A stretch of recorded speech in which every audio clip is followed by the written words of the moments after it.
Спирулина бұл көк жасыл бір жасушалы балдырларды өңдеуден алынған тағамды қоспалар. Демек, оның түсі. Шын мәнінде спирулина бұл балдыр. Бұл ұнтақты тағамды алу үшін сусыздандырылған, бірақ оны жаңадан тұтынуға болатын кездер болады. Біз бұл қоспаны жегенде, біз балдырларды жейміз. Кез келген қоспалар сияқты спирулинаны белгілі бір қоректік жетіспеушілігі бар адамдар ғана тұтынуы керек. Өйткені олар барлық қажетті қоректік заттарды ала алмайтын диетаны ұстанатындықтан, немесе олар әртүрлі жағдайларды болдырмайтын медициналық аурудан зардап шегеді. Диета, мысалы аллергия. Бұл жағдайда спирулина өте жақсы нұсқа болуы мүмкін. Себебі бұл өте толыққанды тағам. Оның құрамында ақуыз, минералдар мен дәрумендер көп және қанықтыратын әсері бар, бірақ калориялары өте аз. Спирулинаның 7 пайдасы. Әлбетте, спирулинаның көптеген пайдалы әсерлері бар, бірақ оны тұтыну әрдайым қажет емес екенін есте ұстаған жөн. Бұл қосымша, сондықтан сіз әртүрлі және теңдестірілген диетаны ұстанатын болсаңыз, оны тұтынудың қажеті жоқ. Әрине, қоректік заттары бар адамдар үшін бұл жақсы нұсқа болуы мүмкін. Бірінші, оның салмағының 50% белок. Спирулина бұл вегетариандық немесе әсіресе вегетариандық диетаны ұстанатын адамдар үшін жақсы қосымша. Бұл спирулина өсімдік тектес ақуыздың өте жақсы көзі.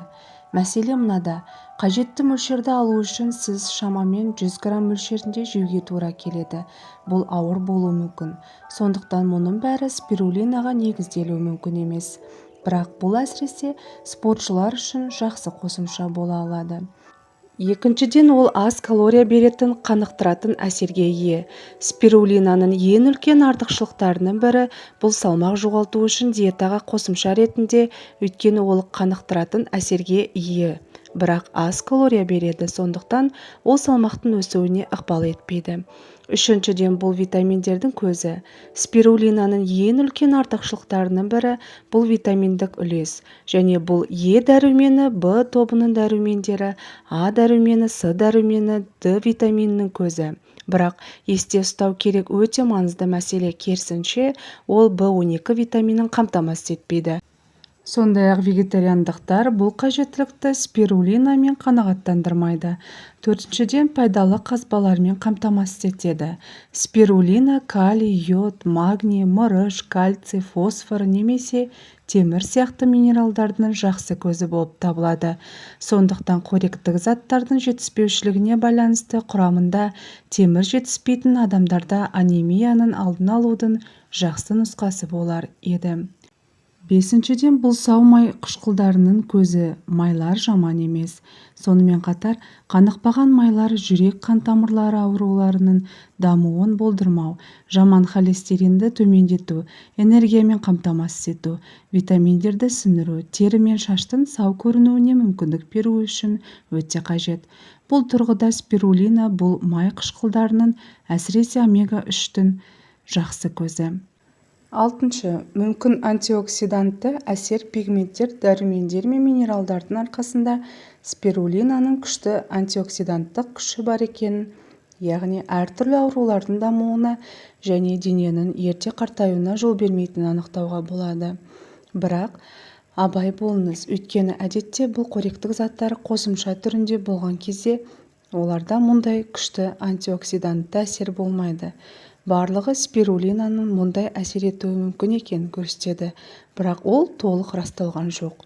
Жетінші, оңай қорытылады.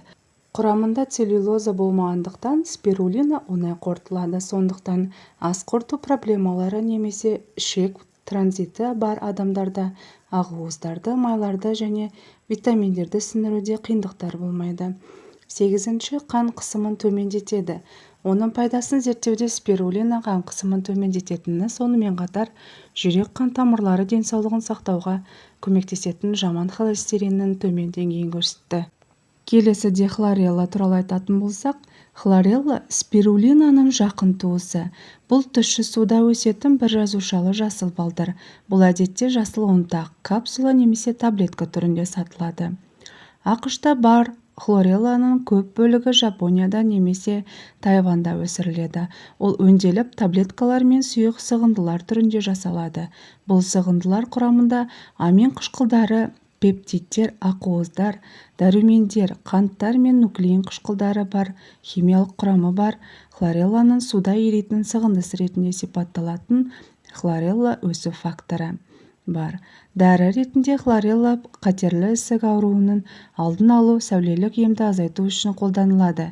Кейбір адамдар стресске байланысты жараның алдын алу үшін хлорелла пайдаланады. Хлорелла мен спирулинаның тағамдық қоспалар арасында танымал болған балдырлардың түрлері болып табылады. Екеуі де әсерлі қоректік профильдерге ие және жүрек ауруының қауіп факторларын азайту және қандағы қантты бақылауды жақсарту сияқты денсаулыққа әлеуетті пайдасы бар. Алайда хлорелла оның құрамында омега-3 май қышқылдары, әр дәрумені, рибофлавин, темір, магний және мырыш көп. Спирулинада белок та жоғары. Хлорелладағы қанықпаған майлардың антиоксиданттарының және басқа дәрумендердің жоғары деңгейі оған спирулинаға қарағанда аздап қоректік артықшылық береді. Басқа қоспалар сияқты, әсіресе жоғары дозаларда спирулина немесе хлорелла оны қолданар алдында дәрігермен кеңесу керек. Бұл әсіресе маңызды, өйткені олар белгілі бір дәрі-дәрмектермен, мысалы, қанды сұйылтқыштармен әрекеттесе алады. Құрметті көрермендер, видео ұнаса жақындарыңызбен бөлісе отырып, арнаға тіркеліп, лайк басуды ұмытпаңыз. Келесі видеода кездескенше сау саламатта болайық. Деніңіз сау болсын.